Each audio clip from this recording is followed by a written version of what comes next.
Late at night, when most people are sleeping, a different kind of world comes alive. It's the world of empty streets, unlit porches, and strangers you were never meant to meet. These are 3 true stories shared by real people who were just doing their jobs, delivering food, trying to get through the night. But what they encountered wasn't hunger. It was something far darker.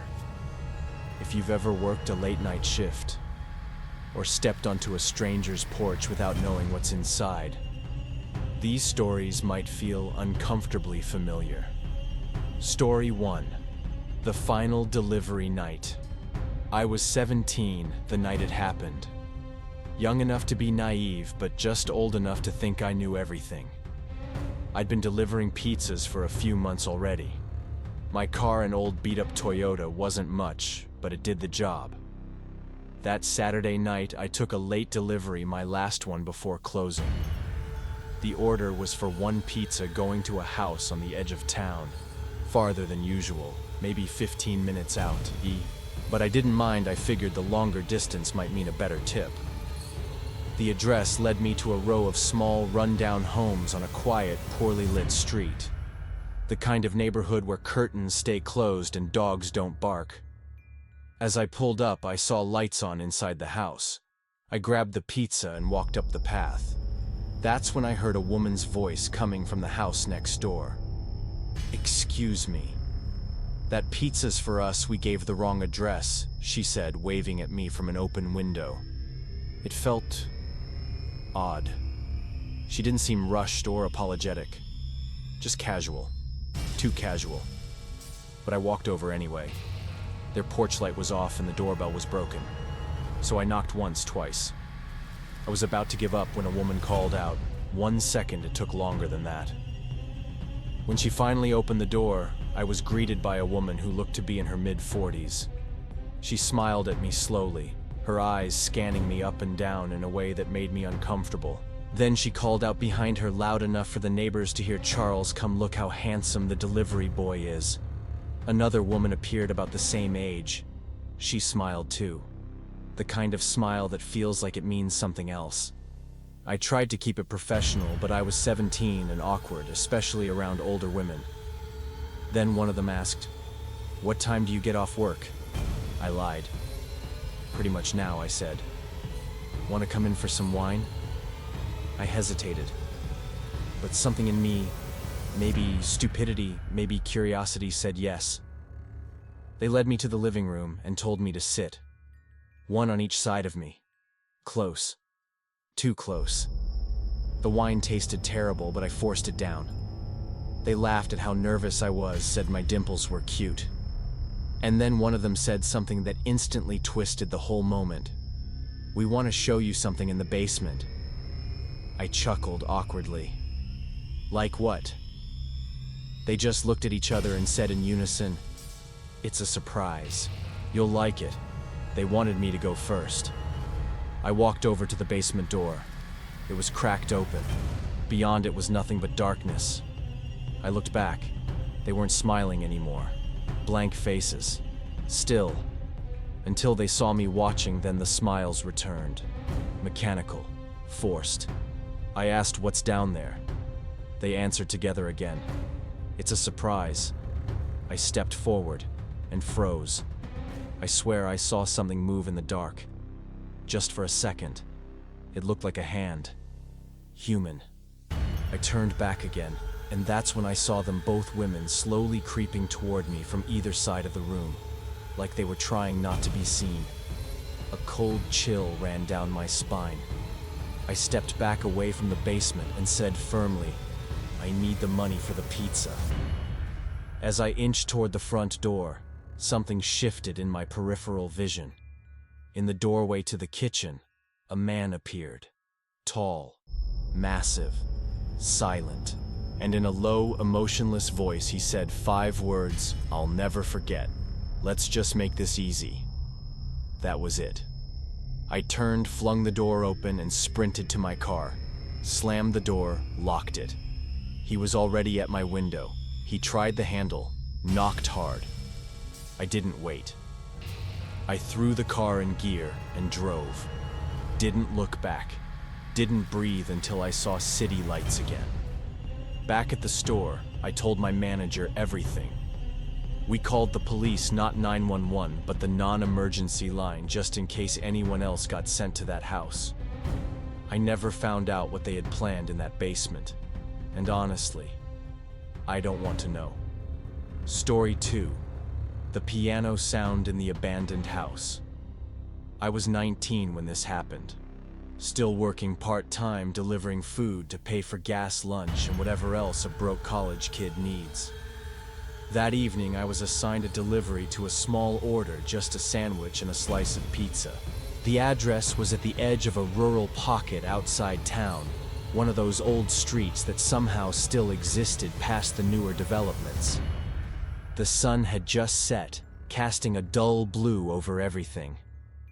There weren't many houses on that road, and the ones that were there looked like they hadn't been updated since the 70s. One of them had a broken RV rusting into the grass. Another had a no trespassing sign made of cardboard nailed to a tree. And then there was the house. Small, squat, and ugly, like it was thrown together in a hurry and forgotten.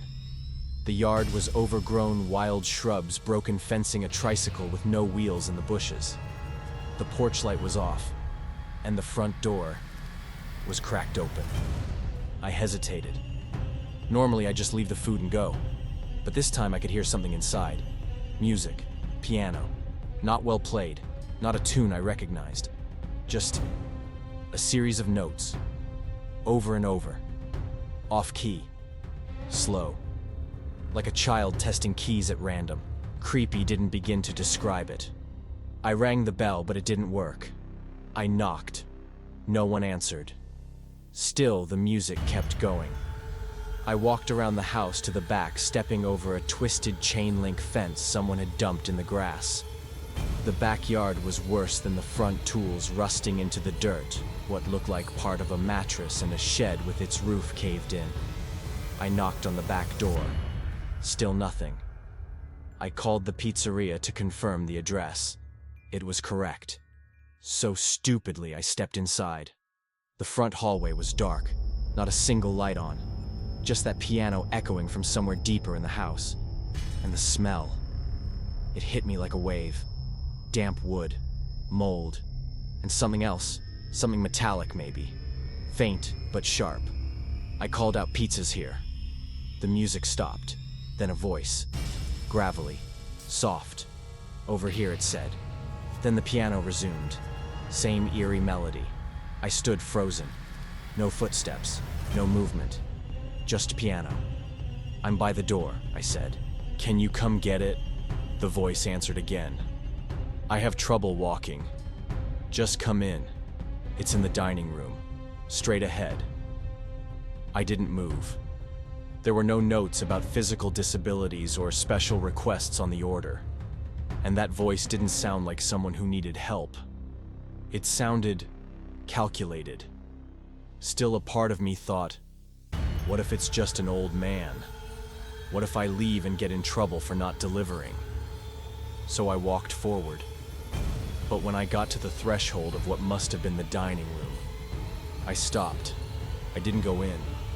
I leaned just enough to peek around the corner and saw the piano. No one was sitting at it.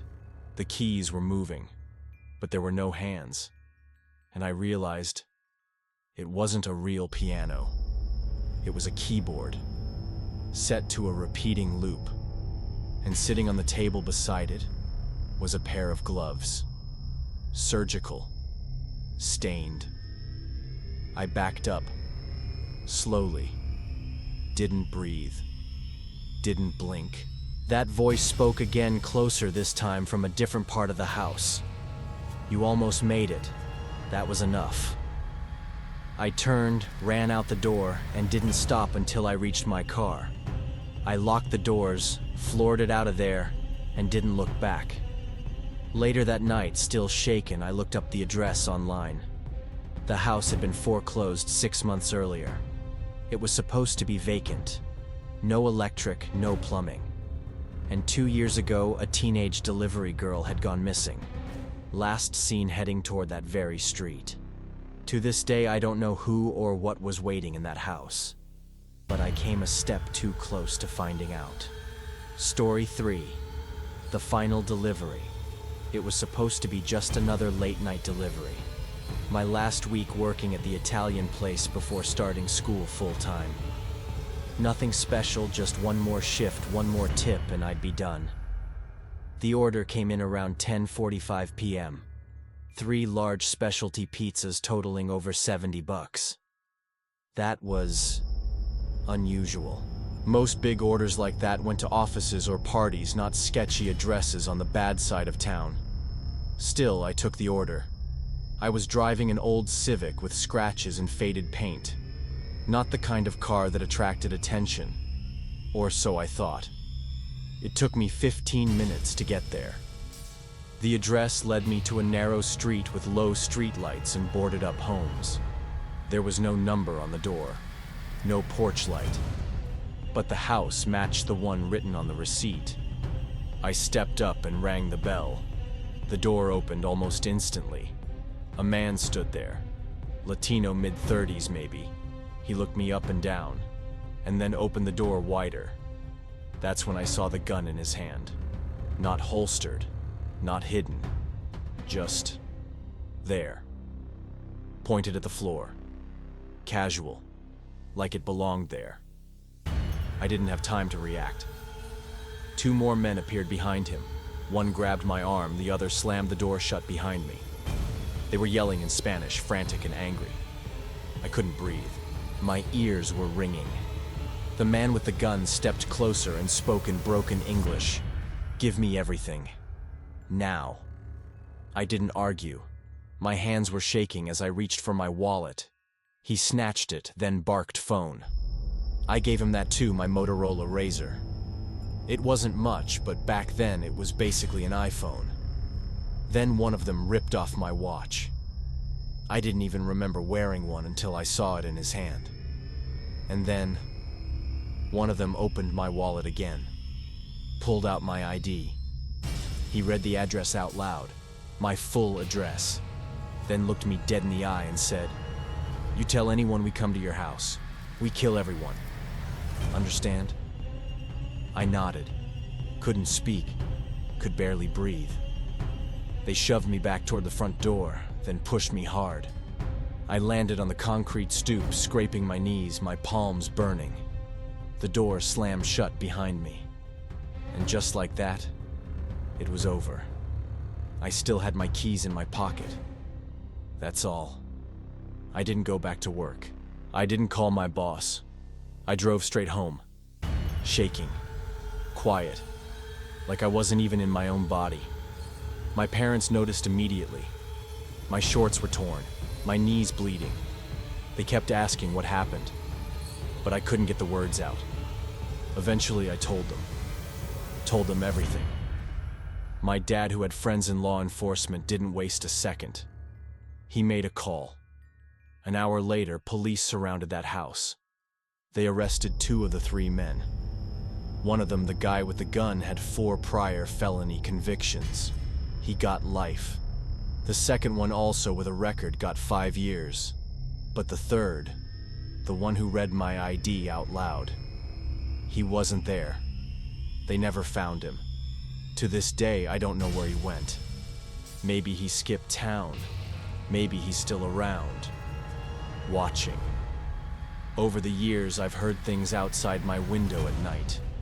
A gate creaking open, footsteps on the walkway. Once a knock on the door at 2 a.m., no one there when I looked. It could all be in my head. Paranoia. Trauma. I tell myself that. But sometimes when I hear the sound of gravel shifting outside, I still freeze. Still wait for that voice to return. To say my name.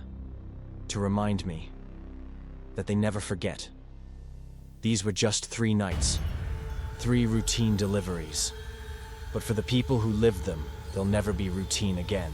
Remember, behind every door is a stranger, and not every customer wants your pizza. If you enjoyed this video and want more real, unsettling stories like these, make sure to subscribe, leave a comment, and share your own experience. Until next time, stay aware, stay safe, and never let your guard down.